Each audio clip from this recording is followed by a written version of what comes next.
मंदाकिनी भी कहते हैं, ठीक है ना। उस मंदाकिनी में एक तारा है, ठीक है। उस तारे को अपन सूर्य का नाम देते हैं सूर्य, मान लेते हैं अपन सूर्य। सूर्य एक तारा है, ठीक है ना। उस सूर्य का एक परिवार है जिसमें पहले 9 सदस्य हुआ करते थे, अभी 8 सदस्य उसमें हैं, ठीक है ना। पहले 9 सदस्य इसलिए थे क्योंकि उसमें प्लूटो है ना, प्लूटो उसको भी अपन शामिल करते थे, लेकिन प्लूटो जो है वो नालायक सदस्य रहा होगा, इसलिए उसको अंतरराष्ट्रीय खगोलीय संस्था ने ग्रहों की श्रेणी से हटा दिया, ठीक है। अब केवल सौर परिवार में या सौर मंडल में केवल 8 ग्रह हैं, है ना, जिसको हम शामिल करते हैं। इन 8 ग्रहों के नाम है, पहला जो ग्रह है सूर्य के नजदीक जो ग्रह है उसको अपन बोलते हैं मरकरी, ठीक है ना, यानी कि बुध ग्रह। कौन सा ग्रह बोलते हैं? बुध ग्रह, ठीक है, ये बुध ग्रह है, ठीक है। इसके बाद में जो ग्रह है उसको अपन बोलते हैं वीनस, ठीक है। इसका नाम है शुक्र, इसको शुक्र बोलते हैं। क्या बोलते हैं इसको? शुक्र। बुध के बाद में कौन सा ग्रह आता है? शुक्र। शुक्र के बाद में आता है, बताओ, पृथ्वी। शुक्र के बाद में कौन सा ग्रह आता है? पृथ्वी, ठीक है ना, जिसको अपन बोलते हैं अर्थ, है ना। एकमात्र जीवंत ग्रह है ये सौरमंडल का जहां पर जीवन पाया जाता है। इसके बाद में आता है मार्स, यानी कि मंगल ग्रह। कौन सा ग्रह आता है? मंगल ग्रह। ये लाल कलर में दिखाई देता है इसलिए इसको लाल ग्रह भी कहा जाता है, ठीक है ना। हाँ, इसके बाद में आता है आपका सबसे बड़ा जो ग्रह है सौरमंडल का, वो है जुपिटर। जुपिटर का मतलब होता है बृहस्पति, ठीक है ना। इसके बाद में आता है सैटर्न। सैटर्न का मतलब होता है शनि ग्रह। शनि ग्रह के चारों ओर एक रिंग पाई जाती है जो कि स्पष्ट रूप से हमें दिखाई दे जाती है, स्पष्ट देख सकते हैं अपन इस रिंग को, ठीक है ना।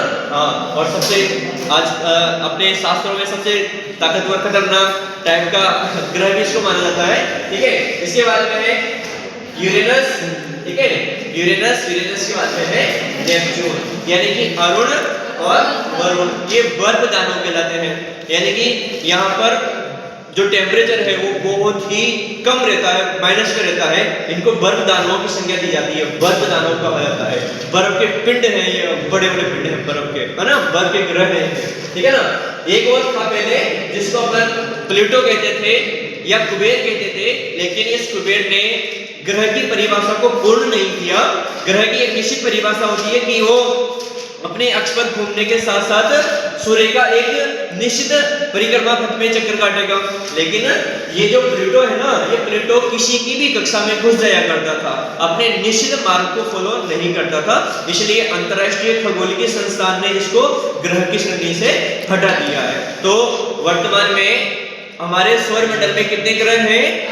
8 ग्रह हैं, ठीक है ना। प्लूटो को हटाकर कितने ग्रह हैं? 8 ग्रह। एक बार नाम याद रखना, बुध, शुक्र ग्रह को हम सबसे चमकीला ग्रह भी कहते हैं सौर मंडल का, ठीक है ना। ये सबसे चमकीला ग्रह है, खतरनाक गैसों वाला ग्रह भी मानते हैं इसको, लेकिन सबसे चमकीला ग्रह भी है ये, ठीक है ना। इसके बाद में शुक्र को पृथ्वी की जुड़वा बहन भी कहते हैं अपन, है ना, क्योंकि इसकी लगभग जो मतलब जो इसका साइज है वो लगभग पृथ्वी के बराबर है, दोनों का साइज बराबर है, इसलिए इसको पृथ्वी की जुड़वा बहन भी कहते हैं, ठीक है ना। हाँ, इसके बाद में है पृथ्वी, इसके बाद में है मार्स यानी कि मंगल, इसके बाद में है जुपिटर, इसके बाद में है सैटर्न यानी कि शनि ग्रह, इसके बाद में यूरेनस और इसके बाद में है नेपच्यून, है ना। ये आपके सौर मंडल के 8 ग्रह हैं, ठीक है। इन 8 ग्रहों से आपका सौर मंडल बना हुआ है और इन सारे सौर मंडलों का जो जनक, मतलब सारे सौर मंडल का जो जनक है, सारे ग्रहों का जो जनक है वो है सूर्य। कौन है? सूर्य। इसलिए इसको हम सौर परिवार कहते हैं, सूर्य का परिवार कहते हैं। और ये सूर्य जो है ये कौन सी आकाश गंगा में है? मंदाकिनी में। कौन सी आकाश गंगा में? दुग्ध मेखला में। कौन सी आकाश गंगा में है? ऐरावत पथ में, ठीक है। हाँ, मिल्की वे गैलेक्सी बोलते हैं इसको। क्या बोलते हैं? मिल्की वे गैलेक्सी। आशा करता हूँ अच्छा लगा होगा, आपको जानकारी मिली होगी, ठीक है।